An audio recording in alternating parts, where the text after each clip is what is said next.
आज के हम वीडियो में हम देखेंगे जैव अणु में कार्बोहाइड्रेट नाम का टॉपिक है ना। सबसे पहले तो मैं कुछ स्टूडेंट से जो है सॉरी बोलना चाहूँगा कि मैं उन लोगों को जो है गाइडलाइन के तहत उनके लिए वीडियो नहीं बना पाया, लेकिन आज से जो है प्रॉपरली वीडियो उनको मिला करेंगे। आज से हम देख रहे हैं कि कार्बोहाइड्रेट क्या है और कार्बोहाइड्रेट की जो है वर्गीकरण किन किन आधारों पर किया जा सकता है। तो पहले चलते हम कार्बोहाइड्रेट के लिए। कार्बोहाइड्रेट क्या है हम डाल देते क्लासिफिकेशन ऑफ कार्बोहाइड्रेट। ठीक है, तो ये कार्बोहाइड्रेट की हम इसी में क्या कर देते हैं, परिभाषा भी लिखते हुए चलते और उसका वर्गीकरण भी जो है हम करते हुए चलेंगे। ठीक है, कार्बोहाइड्रेट की जो डेफिनेशन है वो इस बेस पे करते हैं कि भाई ऐसे कार्बनिक यौगिक, कार्बोहाइड्रेट क्या है, कार्बन से मिलकर बने हुए हैं, तो ऐसे कार्बोहाइड्रेट यौगिक जो कार्बन, हाइड्रोजन और ऑक्सीजन से क्या होते हैं, मिलकर बने हुए होते हैं, उनको हम क्या बोलते हैं, कार्बोहाइड्रेट कहते हैं। जब हम इसका पूरा स्ट्रक्चर पढ़ लेंगे तब आपको एक डेफिनेशन मिलेगी। उस डेफिनेशन को मैं अभी लिख देता हूँ यहाँ पर। ठीक है, कि पॉलीहाइड्रोक्सी, कौन, पॉलीहाइड्रोक्सी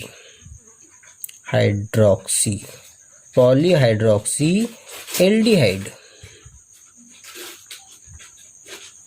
या पॉलीहाइड्रोक्सी कीटोन,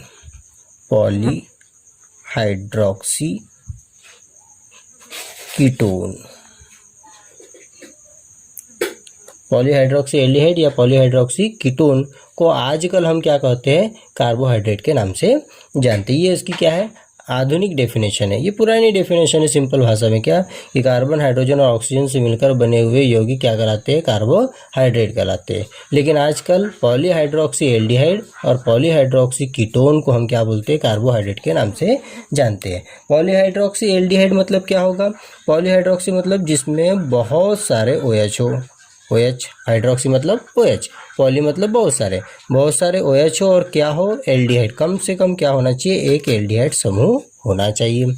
ऐसा ही पॉलीहाइड्रोक्सी कीटोन मतलब बहुत सारे क्या हो हमारे पास में, OH समूह हो और कम से कम क्या हो, एक CO समूह लगा हुआ हो, तो हम क्या बोलते हैं, पॉलीहाइड्रोक्सी एल्डिहाइड या पॉलीहाइड्रोक्सी कीटोन को किसके नाम से जानते हैं हम, कार्बोहाइड्रेट के नाम से जानते हैं। बराबर। अब इसका जो है भौतिक गुण के आधार पर जो है वर्गीकरण दो प्रकार से किया जाता है। कितने प्रकार से, दो प्रकार से। फर्स्ट है आपका क्या, शुगर, और दूसरे होते हमारे कौन से, नॉन शुगर। बराबर, शुगर मतलब शर्कराएं और नॉन शुगर मतलब अशर्कराएं। ठीक है, अब हम देखेंगे शर्कराओं और अशर्कराओं के बारे में। हो सकता है क्वेश्चन 2 नंबर का आए इसके अंदर, 2 नंबर के लिए है इसमें पूछे जाना कि शर्करा और अशर्करा में अंतर दीजिए। तो अंतर हमको पॉइंट के आधार पर लिखना है। इसी पॉइंट से हम डेफिनेशन भी बनाएंगे इनके और इसी पॉइंट से इनके अंतर भी बनाएंगे। जैसे पहला, शुगर जो होते हैं ये होते हैं क्रिस्टलीय ठोस। ये कैसे होते हैं, क्रिस्टलीय ठोस। दूसरा, ये कैसे होते, ये होते जल में घुलनशील, सॉल्युबल इन वाटर। बराबर। और तीसरे होते हैं स्वाद में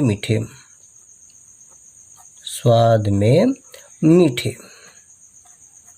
अब ऐसे ही इधर कंपेयर करना है अपने को। इधर जो नॉन शुगर है वो कैसे हो गए, वो हो गए पहले नंबर का अक्रिस्टलीय ठोस।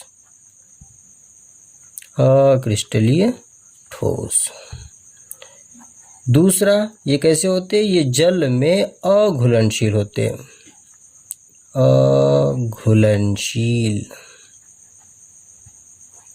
और तीसरा, ये होते हैं स्वादहीन या कहे मीठे नहीं।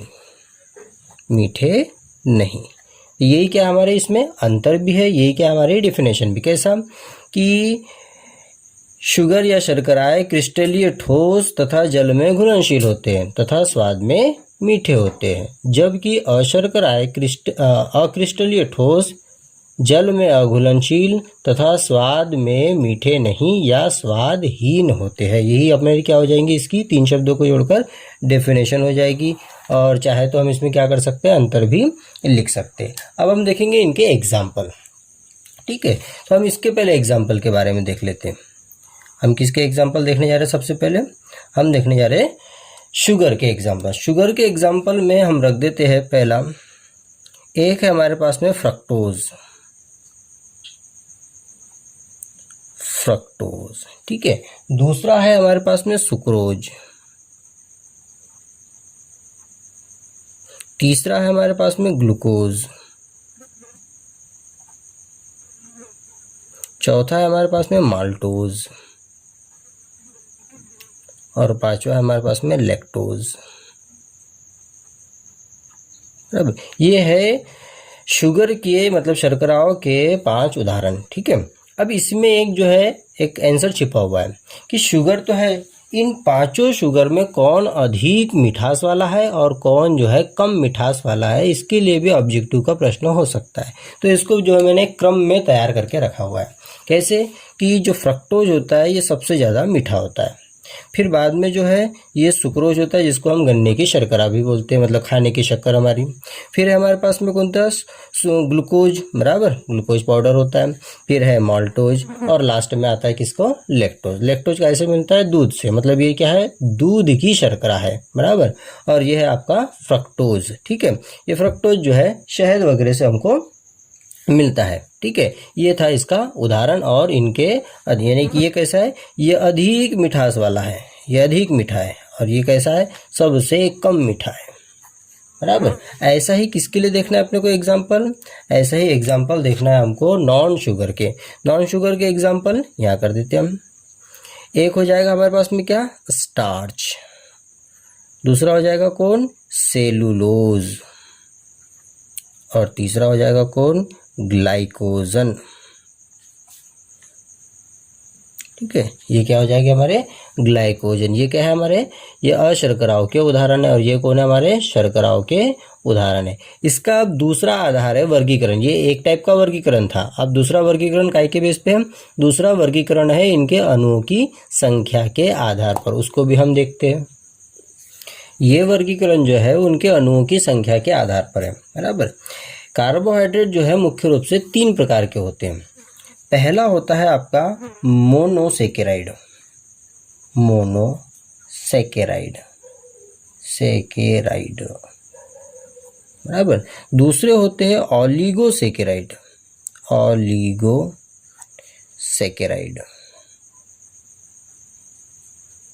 और तीसरे होते हैं पॉलीसेकेराइड,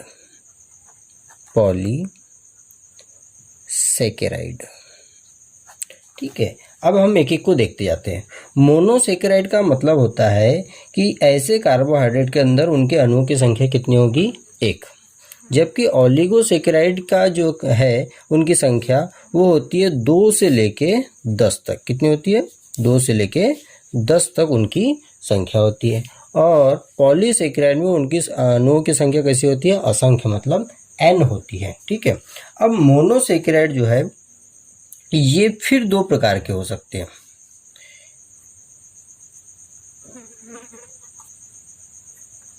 पहला हो सकता है आपके पास में ये एल्डोज हो, कौन हो, एल्डोज, या हो सकता है कौन हो, ये कीटोज हो। एक कौन हो सकते हैं, एल्डोज, दूसरे कौन हो सकते हैं, कीटोज। एल्डोज का मतलब इनमें एल्डिहाइड समूह होगा, और कीटोज का मतलब है इनमें कीटोन समूह होगा। ठीक है, एल्डोज के उदाहरण कौन कौन आएंगे, एल्डोज का उदाहरण आ जाएगा पहला ग्लूकोज। ग्लूकोज कौन है, उसका उदाहरण है, इसलिए मैं इसको क्या कर देता हूँ, ब्रैकेट में लिख देता हूँ। ऐसा ही कीटोज का उदाहरण कौन होगा, फ्रक्टोज, बराबर। ये हो जाएंगे इनके उदाहरण।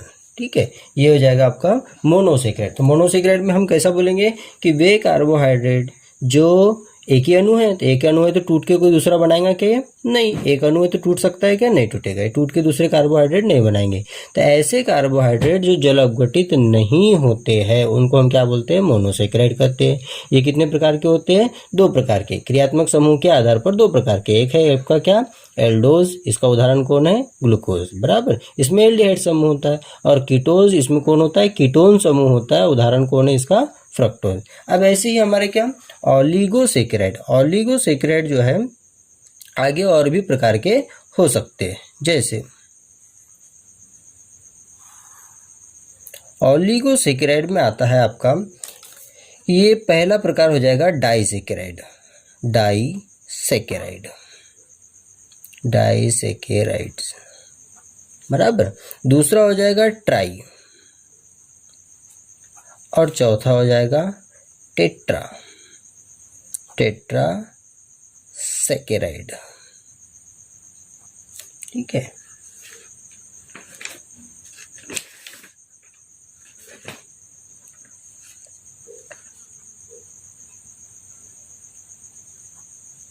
बराबर। अब डाइसेकेराइड में कौन कौन है? तो डाइसेकेराइड के एग्जाम्पल, अब इसका मतलब समझ लेते हैं कि ये जो है जल अपघटन पर कितने अणु देंगे? डाई मतलब 2 अणु, ट्राई मतलब 3 अणु, और टेट्रा मतलब जल अपघटन पर कितने देंगे? 4 अणु देंगे। डाइसेकेराइड का उदाहरण कौन कौन हो सकता है? इसका उदाहरण हो सकता है माल्टोज। बराबर, मैं यही लिख देता हूँ माल्टोज। या कौन हो सकते हैं दूसरे? सुक्रोज। बराबर। ये हो गए इसके 2 उदाहरण, माल्टोज और सुक्रोज। जबकि ट्राइसेकेराइड का जो उदाहरण होता है वो होता है रेफिनोज। रेफिनोज।